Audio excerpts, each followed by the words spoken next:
Hello everybody, मैं ध्येय गांधी हूँ और मैं ICHO में गोल्ड मेडलिस्ट रह चुका हूँ। तो आज मैं आप लोगों को बताऊँगा कि केमिस्ट्री ओलंपियाड और इन जनरल बाकी सब ओलंपियाड्स के लिए कैसे प्रिपेयर करते हैं और उनका इंपॉर्टेंस क्या होता है। तो सबसे पहले जानते हैं कि इंपॉर्टेंस क्या होता है ओलंपियाड्स का। मतलब आप ये सोच रहे होंगे कि आप 11th-12th का टाइम इसमें इन्वेस्ट करके मतलब क्या मिलेगा आपको फ्यूचर में, अगर आपके फ्यूचर के लिए कैसे बेनिफिशियल होगा ये। तो मैं आपको ये बताना चाहता हूँ कि ओलंपिक्स का नाम तो आप सबने सुना होगा कि जैसे PV सिंधु जो है वो हमारे लिए कंट्री के लिए सिल्वर मेडल लाई थी पिछले ओलंपिक्स में। और ऐसे ही बहुत सारे और नाम हैं जो मतलब पूरे देश में जाने जाते हैं क्योंकि उन्होंने देश को रिप्रेजेंट किया है अलग अलग स्टेजेस पे।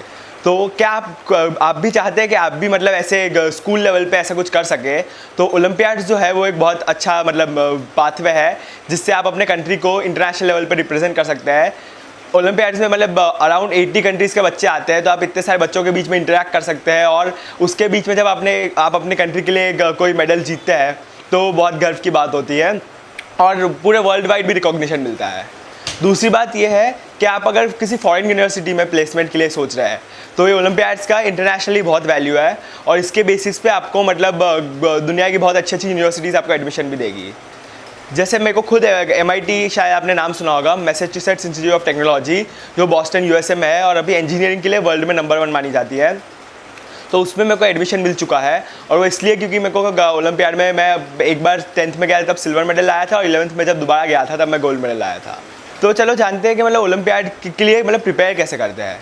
तो बेसिकली काफ़ी लंबा प्रोसीजर होता है क्योंकि मतलब बहुत ही स्क्रूटिनाइज करना पड़ता है बच्चों को कि ओलंपियाड में केमिस्ट्री की जैसे बात करूँ, मैं केमिस्ट्री में जा चुका हूँ, तो सिर्फ 4 बच्चे कंट्री को रिप्रेजेंट कर सकते हैं। तो अब इतने सारे मतलब 50-60 हज़ार बच्चे जो अपियर करते हैं पहले राउंड में, उनमें से 4 बच्चों को चूज़ करने के लिए बहुत मल्टीपल स्टेज का सिलेक्शन प्रोसीजर होता है। उसमें पहला राउंड जो होता है वो मतलब नेशनल स्टैंडर्ड एग्जामिनेशन के नाम से जाना जाता है, जो नवंबर के आसपास मतलब नवंबर की 20 के बाद उसका पहला राउंड होता है, जिसमें 10th, 9th, 11th, 12th सबके बच्चे अपियर कर सकते हैं। उसमें करीबन देश के मतलब 60,000 के आसपास अच्छे बच्चे पार्टिसिपेट करते हैं, जिसमें टॉप 300 से 400 बच्चों को सिलेक्ट किया जाता है अगले लेवल के लिए। उसकी प्रिपरेशन के लिए मतलब वैसे तो पहला राउंड बहुत डिफिकल्ट नहीं होता, तो आपकी जो 11th-12th की NCERTs जो है उसको अगर आप अच्छे से पढ़ ले तो उसमें बेसिकली काफ़ी कुछ कवर हो जाता है। और अगर आप IIT या मेडिकल की प्रिपरेशन कर रहे हैं तो उसका जितना सिलेबस है उसके दम पे आप फर्स्ट लेवल तो आराम से क्लियर कर सकते हैं। तो फर्स्ट लेवल में जो 300 बच्चे सिलेक्ट होते हैं उनको फिर जनवरी के एंड में सेकेंड लेवल देना पड़ता है। वो सेकेंड लेवल का मतलब नाम है इंडियन नेशनल ओलंपियाड्स। मतलब जैसे अगर केमिस्ट्री है तो इंडियन नेशनल केमिस्ट्री ओलंपियाड, या फिर बायो है तो इंडियन नेशनल बायोलॉजी ओलंपियाड। वैसे सेकेंड लेवल का लेवल काफ़ी ज़्यादा होता है फर्स्ट लेवल से, और उसके बाद सेकेंड लेवल से मतलब 30 बच्चे आगे सिलेक्ट होते हैं कैंप के लिए। फर्स्ट लेवल तक की जितनी प्रिपरेशन है उससे सेकेंड लेवल क्लियर करना थोड़ा डिफिकल्ट है, तो उसके लिए एक्स्ट्रा मेहनत करनी पड़ती है। केमिस्ट्री की अगर बात करें तो Indian national chemistry olympiad clear करने के लिए आपको मतलब बेसिकली केमिस्ट्री के 3 मेन ब्रांचेस पे फोकस करना पड़ता है। पहला तो है फिजिकल केमिस्ट्री, जिसमें मतलब थर्मोडाइनमिक्स, काइनेटिक्स वगैरह ये सब टॉपिक्स आते हैं। दूसरा ऑर्गेनिक केमिस्ट्री, जिसमें कार्बन बेस्ड कंपाउंड्स की रिएक्शंस और वगैरह आती है और उनके ट्रांसफॉर्मेशंस और रिएजेंट्स और वो। और तीसरा इनऑर्गेनिक केमिस्ट्री, मतलब जिसमें बाकी सब कार्बन को छोड़ के बाकी पीरियोडिक टेबल के जो एलिमेंट्स जैसे आयरन है, कोबाल्ट, निकल और वगैरह उनके कंपाउंड्स और उनकी प्रिपरेशंस और रिएक्शंस वगैरह आती है। तो ये 3 मेन फील्ड्स है। उसके अलावा फिर एक एनालिटिकल केमिस्ट्री करके एक फील्ड होता है जिसमें एक मतलब टाइट्रेशंस और वो सब के बारे में क्वेश्चंस आते हैं। और बायोकेमिस्ट्री का एक फील्ड होता है जिसमें मतलब बॉडी के रिलेटेड जो रिएक्शंस होती है उनके बारे में जो क्वेश्चंस होते हैं वो आते हैं। तो इन सब के लिए प्रिपरेशन के लिए सबकी अलग अलग अपनी अपनी किताब होती है कि केमिस्ट्री खुद एक बहुत बड़ा सब्जेक्ट है, तो मतलब आप पूरे केमिस्ट्री की एक किताब तो मिलना मतलब मुश्किल है, तो आपको पार्ट वाइज जाना पड़ता है। तो सबसे पहले अगर ऑर्गेनिक केमिस्ट्री की बात करें तो उसके लिए एक मतलब मैंने पर्सनली रेफ़र किया था उसको, एक जॉनथन क्लेडन की ऑर्गेनिक केमिस्ट्री की किताब आती है। वो मतलब बेसिकली उसमें सब कुछ कवर हो जाता है। थोड़ी मोटी किताब है पर मतलब बहुत ही डिटेल्ड और बहुत ही मतलब यूज़र फ्रेंडली टाइप की है कि आप उसको पढ़ के आपको मतलब बहुत एडिशनल हेल्प की ज़रूरत नहीं पड़ेगी। आप उसको समझ सकते हैं अगर आपका बेसिक्स क्लियर है, मतलब 11th-12th का सिलेबस का अगर बेसिक्स क्लियर है तो। बल्कि सेकेंड लेवल का लेवल जो है वो शायद 12th से थोड़ा ऊपर भी चला जाता है, मतलब IIT या एम्स के एग्ज़ाम के वो जो लेवल होता है केमिस्ट्री का उससे ऊपर होता है इसका लेवल। पर अगर आप मतलब अगर मैं जो किताब बता रहा हूँ उसको अगर आप अच्छे से मतलब पढ़ेंगे और समझेंगे तो बहुत ज़्यादा डिफ़िकल्ट नहीं होना चाहिए। जॉनथन क्लेटन की किताब आती है ऑर्गेनिक केमिस्ट्री की, उसको आप मतलब शुरू से एंड तक पढ़ने की कोशिश तो करें अगर आपको टाइम मिले तो। वो काफ़ी अच्छे से समझा रखा है, ऐसे कंसेप्ट बहुत क्लियर हो जाएंगे। दूसरी है फिजिकल केमिस्ट्री में एटकिंस करके किताब आती है, मतलब काफ़ी फेमस भी है, मतलब वर्ल्ड वाइड ये जानी जाती है। मतलब पीटर एटकिंस के नाम से एक फिजिकल केमिस्ट्री किताब आती है। उसके 3 पार्ट्स हैं, मतलब पहला पार्ट जो थर्मोडाइनमिक्स के रिलेटेड है, दूसरा पार्ट क्वांटम मैकेनिक्स के रिलेटेड है और तीसरा पार्ट काइनेटिक्स के रिलेटेड है।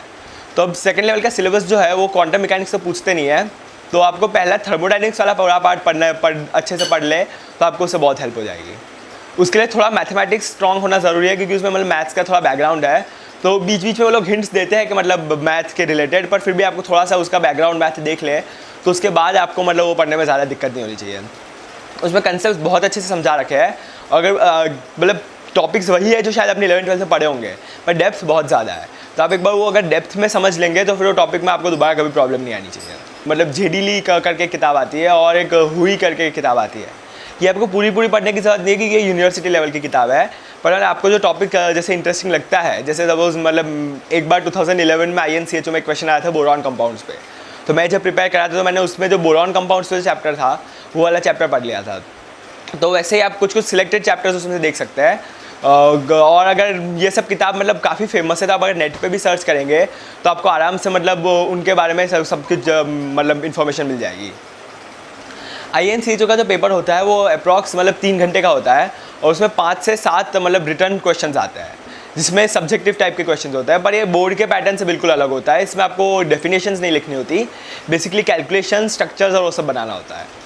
और इसमें मतलब काफ़ी सारे सब पार्ट्स आते हैं एक क्वेश्चन में, मतलब 3-3, 4-4 मार्क के, और पर एक क्वेश्चन शायद 20 मार्क का होता है, और ऐसे 4-5 क्वेश्चन आते हैं, तो अप्रॉक्स 100 मार्क्स का पेपर बनता है पूरा, और काफ़ी डिफिकल्ट होता है। और मतलब इसमें मतलब 50% अगर आप स्कोर कर ले तो भी आप आराम से क्लियर कर लेंगे, मतलब क्वेश्चन पेपर का लेवल इतना अच्छा होता है। मतलब INCHO आप क्लियर कर लेते हैं तो थर्ड राउंड एक होता है जो मतलब मई के एंड में होता है यूजुअली, और मतलब उसमें उसको मतलब OCSC के नाम से जाना जाता है, कि ओरिएंटेशन कम सिलेक्शन कैंप। उसमें जो बच्चे INCHO क्वालिफाई करते हैं उनको थोड़ी ट्रेनिंग भी दी जाती है, और वो 30-35 बच्चों में से 4 की फाइनल टीम चूज़ की जाती है जो इंडिया को रिप्रेजेंट करेगी, जहाँ पे भी इंटरनेशनल होने वाला है इस साल। और वैसे ही हर एक कंट्री अपने 4-4 बच्चे चूज़ करके भेजती है, तो अप्रॉक्स 300-400 वर्ल्ड के बेस्ट बच्चे आते हैं इंटरनेशनल में, और वो आपस में कम्पीट करके मतलब मेडल जीतते हैं। तो इसमें अगर आपको 4 में क्वालिफाई करना एक्चुअली बहुत डिफिकल्ट होता है, क्योंकि मतलब जो 30 बच्चे भी आए होते हैं कैंप में, वो वैसे ही पहले ही मतलब 2 राउंड क्लियर करके आए हैं, तो कंट्री के बेस्ट बच्चे ही होते हैं वो। तो उनमें आपको 4 में मतलब जगह बनाना वो बहुत अच्छी बात है, और उसके लिए काफ़ी मेहनत भी लगती है। OCSC की मेहनत के लिए अगर मैं बताऊं कि क्या आपको पढ़ना चाहिए, तो उसमें बेसिकली सिलेबस तो INCHO टाइप का ही होता है, पर थोड़ी डेप्थ बढ़ जाती है। 2 थियरी पेपर्स होते हैं और 3 एक्सपेरिमेंटल एग्जाम्स होती है। ये पहली बार ये है मतलब कि मतलब पहला राउंड है जहाँ पे एक्सपेरिमेंट भी इंक्लूड होता है। इससे पहले वाले सारे राउंड सिर्फ थियरी बेस्ड थे। तो थियरी के जो 2 पेपर होते हैं वो काफ़ी लंबे होते हैं, मतलब यूजुअली आपको आदत होगी उससे, मतलब 5-5 घंटे के थियरी के पेपर्स होते हैं।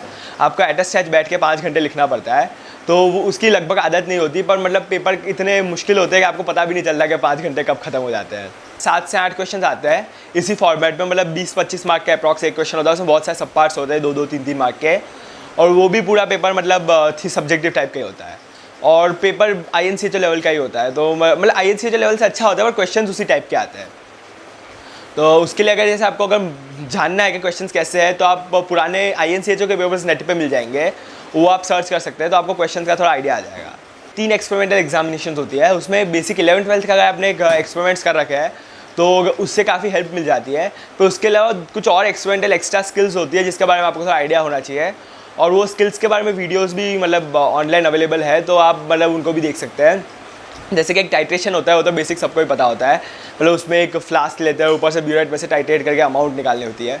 दूसरा एक जो नया थोड़ा एक्सपेक्ट होता है वो शायद TLC का होता है, थिन लेयर क्रोमेटोग्राफी का। उसकी भी टेक्निक जो होती है वो काफ़ी मतलब सिंपल है, अगर आप एक बार समझ ले उसको तो अच्छे से, और उसके भी मतलब सारे टेक्निक्स के बारे में वीडियोज़ मतलब नेट पर अवेलेबल है, तो आप देख सकते हैं आराम से उसको। उसमें भी मतलब ये होता है कंपाउंड्स के सेपरेशन और आइडेंटिफिकेशन के लिए सिंपल टेक्निक यूज़ होती है। तीसरा जो होता है एक सिंथेसिस का जो होता है, मतलब एक टेक्निक होती है मतलब केमिस्ट्री एक्सपेरिमेंट्स में, उसमें आपको कोई कंपाउंड बनाना होता है। जैसे कि अगर एस्प्रिन है तो सब आपने बेसिक कंपाउंड से एस्प्रिन को सिंथेसाइज किया वगैरह वगैरह, तो ये बेसिक एक्सपेरिमेंट का प्रोसीजर होता है। तो इसमें भी आपको मतलब वेटेज होता है 60% थियरी होता है, 40% एक्सपेरिमेंट का वेटेज होता है। तो आपको एक्सपेरिमेंट्स पे भी अच्छे से ध्यान देना पड़ता है। और थियरी के लिए तो मैंने जो आपको किताब पहले बताई है उन्हीं को एक बार दोबारा अच्छे से पढ़े, और पुराने ICHO के पेपर्स मतलब इंटरनेशनल केमिस्ट्री ओलंपियाड के जो पेपर्स है उसको भी एक बार देख ले, क्योंकि उसमें भी मतलब आपको थियरी का बहुत अच्छा आइडिया आ जाएगा कि किस टाइप की थियरी आती है, और उनको एक बार अच्छे से सॉल्व करें। वो तो अनिवार्य है कि सारे पुराने आपके ICHO के पेपर्स और एटलीस्ट कुछ शायद पिछले 5-10 साल के ICHO के पेपर्स देख रखे हो, तो उससे आपको काफ़ी हेल्प होगी। आज अगर आप OCSE क्वालिफाई करके टॉप 4 में सिलेक्ट हो जाते हैं तो उसके बाद अभी एक और राउंड होता है जून जुलाई में, उसमें आपको प्रिपेयर किया जाता है। मतलब वो एक प्रॉपर ट्रेनिंग राउंड होता है इंडिया की टीम को प्रिपेयर करने के लिए, ताकि आपका इंटरनेशनल प्रदर्शन मतलब सबसे अच्छा रहे। तो वो 15-20 दिन का मतलब अप्रॉक्स 15 दिन का एक ट्रेनिंग कैंप होता है। वो भी मतलब HBCSC जो है बॉम्बे में, Homi Bhabha centre for science education, उधर ही होता है। OCSE भी उधर ही होता है, ट्रेनिंग राउंड भी उधर ही होता है। उधर आपको मतलब एक्सपेरिमेंटल स्किल्स और एडवांस्ड थियरी में सब में ट्रेन किया जाता है। और फाइनली उसके बाद जिस कंट्री में इंटरनेशनल होता है वहाँ आपको जाना होता है, और वहाँ पे 2 एग्ज़ाम्स आपको देनी होती है। एक थियोरेटिकल एग्ज़ाम होती है 5 घंटे की, और एक एक्सपेरिमेंटल एग्ज़ाम होती है और 5 घंटे की। इन दोनों के परफॉर्मेंस में 60-40 के बेसिस पे, जैसे OCSE में होता है 60% थियरी 40% प्रैक्टिकल, उसके बेसिस पे फाइनल लिस्ट निकलती है, और उस मेरिट लिस्ट के बेसिस पे आपको गोल्ड, सिल्वर और ब्रोंज मेडल अवार्ड किए जाते हैं। मैं पर्सनली आपको मतलब बता रहा हूँ कि मतलब मैंने जब प्रिपरेशन 9th में चालू की थी, तो तब मेरे को बहुत लोगों ने बताया कि इसमें 11-12 प्लस का सिलेबस आता है, तो 9th में प्रिपरेशन करने का कोई खास फ़ायदा नहीं है। पर मैं आपको ये कहना चाहता हूँ कि अगर आप स्कूल के बेसिक का मतलब होमवर्क वगैरह को सब छोड़ के अगर आपके पास टाइम बचता है तो आप इसमें मतलब प्रिपेयर करें, तो आपको बहुत ज़्यादा फ़ायदा होगा, और ये टाइम इन्वेस्ट करने से आपको फ्यूचर में भी बहुत बेनिफिट होगा। जैसे अगर 9th में नहीं तो 11-12 में भी थोड़ा सा अगर टाइम निकाल के, तो मतलब इसके बेनिफिट्स बहुत है। जैसे मैंने आपको बताया कि पहली बात तो है कि आप अपने कंट्री को रिप्रेजेंट कर सकते हैं, मतलब गवर्नमेंट रिकॉग्नाइज्ड होता है ये, और इसका वैल्यू भी बहुत ज़्यादा होती है। और जैसे मतलब मैं जब गोल्ड मेडल लेके आया था तो हमारे प्रधानमंत्री श्री नरेंद्र मोदी जी ने मेरे को इनवाइट किया था, मतलब मेरे को और पूरी टीम को, मेरी और बाकी सारे ओलंपियाड, जैसे फिजिक्स ओलंपियाड है, मतलब बायोलॉजी ओलंपियाड, मैथ्स ओलंपियाड है, सबकी पूरी जो इंडिया की टीम होती है उन सबको इन्वाइट किया था, मतलब एक ऐसे मतलब मिलने के लिए। तो गवर्नमेंट लेवल पर भी इसका अच्छा रिकॉग्निशन है। और उसके बाद गुजरात के जो CM है मतलब विजय भाई रूपानी, उनसे भी उन्होंने मेरे को एक बार बुलाया था जब मैं मतलब ओलंपियाड में जाके आया था। तब मैं बेसिकली 2 बार गया हूँ। मैं 10th में सबसे पहली बार गया था। वैसे तो इसमें 11th-12th के बच्चे ही आते हैं, पर मतलब मैंने 10th में किया तो मैं शायद मतलब हिस्ट्री में सबसे छोटा बच्चा था जो 10th में गया था। मतलब बाकी सब यूजुअली 11th के और मोस्टली तो 12th के ही बच्चे आते हैं। तो 10th में मैं जब थाईलैंड गया था पहली बार जब हुआ था, तब मेरे को सिल्वर मेडल मिला था। और उसके बाद दोबारा मैंने 11th में मतलब इसके लिए पूरा सारे राउंड्स क्वालिफाई किए। और 11th में जब मैं गया था तब इसमें ये 11th में ओलंपियाड प्रेग में मतलब चेक रिपब्लिक में हुआ था, वहाँ पे मेरे को गोल्ड मेडल मिला था। और इस बार दोबारा मैंने मतलब इसमें पूरा मतलब क्लियर किया राउंड्स, और इस बार मैं दोबारा सिलेक्ट हो चुका हूँ, पर अभी इंटरनेशनल होना बाकी है। इस बार पेरिस में है 21 जुलाई से, तो बस उसमें मैं कोशिश कर रहा हूँ कि मतलब अपना बेस्ट प्रदर्शन करके दोबारा देश के लिए कोई अच्छा मेडल ले आऊँ। तो ये था बेसिकली ओलंपियाड के लिए प्रिपेयर करने का पूरा प्रोसीजर। और इसमें थोड़ा टाइम आपको शायद हो सकता है कि आपको लगे कि 12th का बेसिक जो रूटीन है उसमें से आपको थोड़ा टाइम निकालना पड़ रहा है, कि आपको होमवर्क में थोड़ा वो करना है। पर अगर आप थोड़ा सा स्ट्रेच करके अगर इसमें मेहनत करेंगे तो इसके बेनिफिट्स बहुत है। तो आपको फ्यूचर में कोई अच्छी यूनिवर्सिटीज़ में और कोई रिसर्च करने में भी आपको मतलब इसका रिकॉग्निशन मिलेगा। तो आप ज़रूर कोशिश करें अगर आपके पास टाइम बचता है तो। Thank you for watching this video, और दिल्ली नॉलेज ट्रैक देखते रहिए।